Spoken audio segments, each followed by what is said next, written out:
The entire internet was completely divided as to whether effect A is better than effect B. So I was actually inspired by this effect from Printech Media, but I think that we can do a little bit better.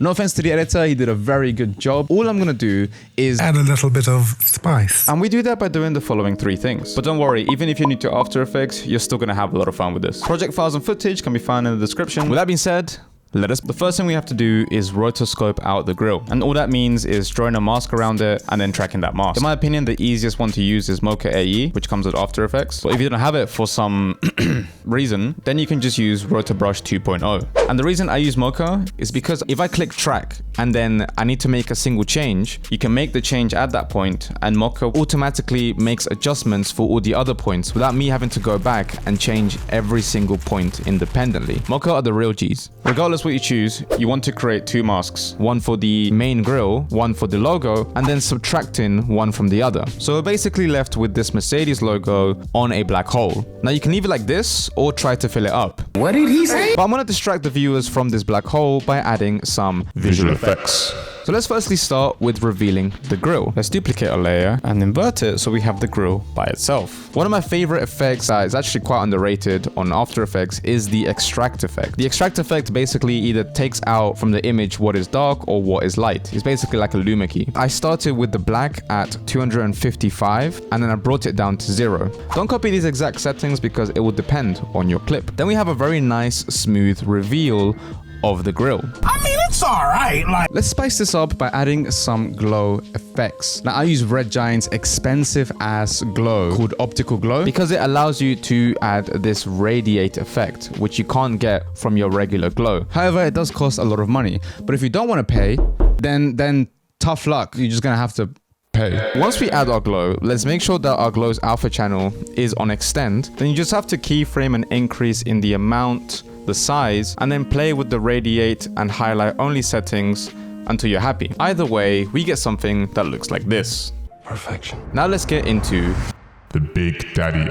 Another fun way that we can add to this effect is by using the free plugin called Saber. Now I know I've touched on this effect before and it does get overused in like wheels and stuff, but there's always ways that we can get more creative with it. And this is how. Let's firstly duplicate our grill only mask and delete the extract effect. If you use Mocha, just make sure to tell it to create AE masks beforehand so that it works. Drag in the Saber effect. You want to go to composite settings and set to transparent. Make sure the core type is set to layer masks. And then I move this layer to the top. And then we want to choose whatever preset we want. So I chose a very simple neon glow and I just changed the color of it. What we have to do now is play with the end offset and the start offset. So I drop the size of them by like 5-10% and that shows me where they start. And what I do is I use the mask evolution to move it around so that it finishes around this point here. So once I've played with the mask evolution to find out where it's going to end, I keyframe the end offset, start offset, and the mask evolution. And then I close this gap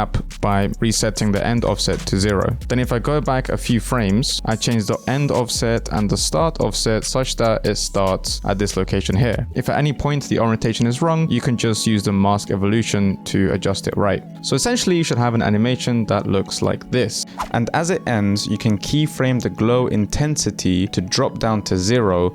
Now in order to create the rotating scanning part, what you have to do is from this point here, go back a few frames. Then let's make this line smaller by changing the size of the start and end offset, and then using the mask evolution we just rotate anti-clockwise or clockwise depending on your position as far as you want to. And then if you play it, you see it starts to do the evolution, but we have to copy over the start and end offset using Ctrl+C, Ctrl+V to this point here so that it stays the same size throughout. Now one cool detail that makes this look even nicer is that if I decrease the start size, you can see the end of this line starts to get smaller, which actually looks like a trail because it looks like it has blur. So if I play with the start size and the end size, say something like this, keyframe both, and if I take these two, move them to just before the main line starts, and then I reset them, then we have this trail that looks like this.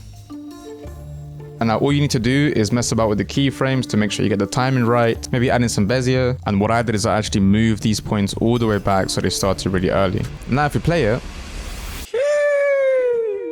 This effect was requested by a subscriber, so if you want a solution to something that you've seen online, then feel free to slide into my DMs. Project files and footage can be found down below. Massive thank you to all the patrons that support this channel. And with that being said, nos vemos en el próximo video.